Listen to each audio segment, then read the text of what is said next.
Hi everybody, it's Kerry Kelly here at the Mya-Moe shop, and it's an exciting day today. We start building the Design It and Win It ukulele.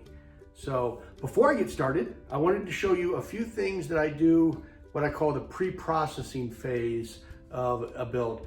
And these are things I can kind of do in batches. So for instance, I cut out these bits of wood. I do a whole bunch at once, and this would be a neck block and a tail block. They go on the insides of the instrument.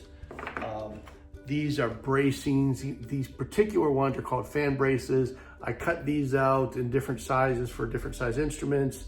I do a whole bunch of them at once. This is spruce, if you're curious.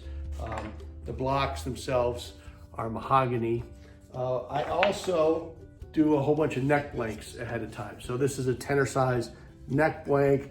You know, they're interchangeable. So I have these on a shelf and I can pull one down ready to use when I need a tenor. It's got a dovetail joint already cut into it, the profile, the shape. It's got a carbon fiber rod installed just for stability purposes.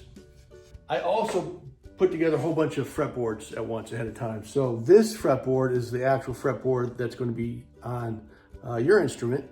It's the ebony tenor size. It's got the ebony binding on the side. It's also got the abalone dots and little side markers. But today we start building your instrument, and I profiled the sides, as I mentioned on last week's episode. So these are cut to the exact shape I need. They've been thicknessed to the exact thickness, 85 thousandths of an inch that I need. And here we go. I begin by spritzing with water the sides. So simple thing, I kind of hold it away so I doesn't get myself all wet, and then get the rest of the equipment wet. Then I line it up on these sheets. These are spring steel sheets here that are covered with foil. The foil keeps the steel from staining the wood. And this creates what I call my sandwich. I put those together there. It's also got marks on it. And then this is a heating pad. So it's heat and moisture that does all the work here. Once I got my sandwich made, that's what I call it, I slip it into the bender. And this top clamp comes down just enough to hold everything in place. These guys get put on, they're part of the machine. There's springs here. Now, this has to sit here for 10 minutes for that moisture to soak into the wood. After 10 minutes, I turn the heating on, and that takes about 3 to 5 minutes to get it up to the right temperature. I use just a same, like this is a kitchen supply thing, a meat thermometer, but I use that to gauge the temperature. When it gets to 230 degrees, I start bending. We have our sides in here. My heat blank was turned down a few minutes ago, and my timer just went off. So I'm going to turn the heat down a little bit, and it is time to start bending. But we start with the waist. So this screw is turned to bring down the clamp that forms the waist. So I just screw this down nice and steady right into the form of the tenor ukulele. But here we go. I slide this thing that's on springs around the mold about that fast. Now I bring this one down maybe a little bit slower because, you know, it's a tight bend. So I'm just sort of nudging it down. I can feel the resistance of the wood, so I know, yeah, this is working. This feels good. And the springs mostly hold it in place, but I, just for a little extra insurance, I throw these clamps on, and there you have it. Sides are bent. That will sit in the machine overnight and come out tomorrow. Before I let you guys go, I want to show you a few other things. When I take the sides out, the first thing I do is put in the neck block.